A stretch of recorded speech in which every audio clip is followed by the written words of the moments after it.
يا ست البنات، لو فاكرة ان انتي هتقدري تخسي وانتي قاعدة على الكنبة ومريحة وبتقولي هبدأ الرجيم من بكرة، فده عمره ما هيحصل ابدا. انا مقدرش اوعدك بده. اما لو انتي فعلا اخده القرار وناوية ان انتي تخسي فعلا، فيلا تعالي نتكلم كده على شوية تريكات بسيطة علشان تخسي. لازم يا ست الكل تقومي تنزلي تعملي نشاط رياضي، تتحركي نص ساعة أقل حاجة علشان النظام اللي انتي عاملاه يشتغل كويس، عشان الحرق في جسمك يعلى. لازم تعملي تمارين في البيت لو انتي مش قادرة حتى تنزلي. التمارين هتكون بسيطة، هتملي ازازتين حتى مية، اللي هما الازاز الصغيرة دي. اعملي 5 عدات وانتي قاعدة كده لذيذة على الكنبة، تتني تفردي تتني ترفعي لفوق، 5 في 5 في 5، تنزلي لتحت 5، تعملي 10 سكوات، تعملي 10 بلانك، تعملي 10 جري في المكان. تمام، خلصتي ال30 دول عيديهم تاني واعملي التمرينة بالراحة. هتوصلي صدقيني لنص ساعة وهتعرقي وهتحرقي.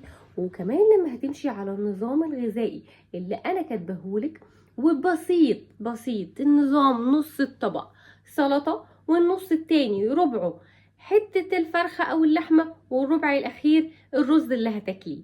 شوفي الموضوع بسيط ازاي، بس خلاص اديكي كلتي كل اللي نفسك فيه وهتخسي. صدقيني هتشبعي وهتخسي، بس نظمي الطبق زي ما انا بقولك عليه.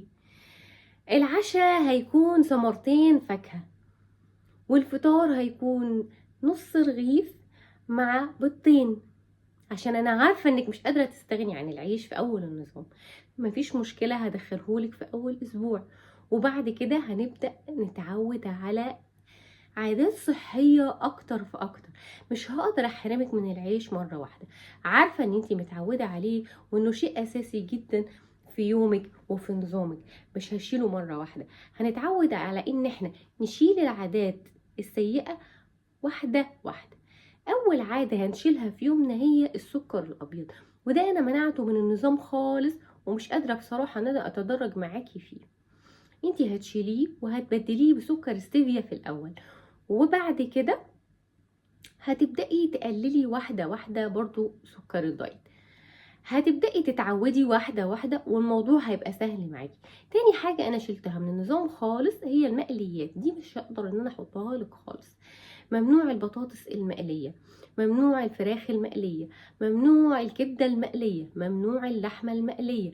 اعملوا اللحمة يا جماعة بكاتا، اعملوا الفراخ شاورما، اعملوا مليون طريقة ممكن تعملي بيها اكلك مشوي ويبقى في منتهى الجمال وطعمه في منتهى اللذاذة. اعملوا بيكاتا، اعملوا اصناف كتير.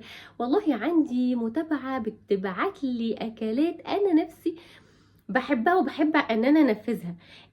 يعني هي حابة النظام، حابة ان هي بتخس، مبسوطة، بتدور على الاكلات، بتدور ازاي تخترع وتفنن وتخلي الموضوع لذيذ وله طعم كده، مش عقاب انا بعمل رجيم بتعاقب اكل اكل مسلوق ملوش طعم محطش عليه ملح. لا، ما عمريش قلت كده، بالعكس.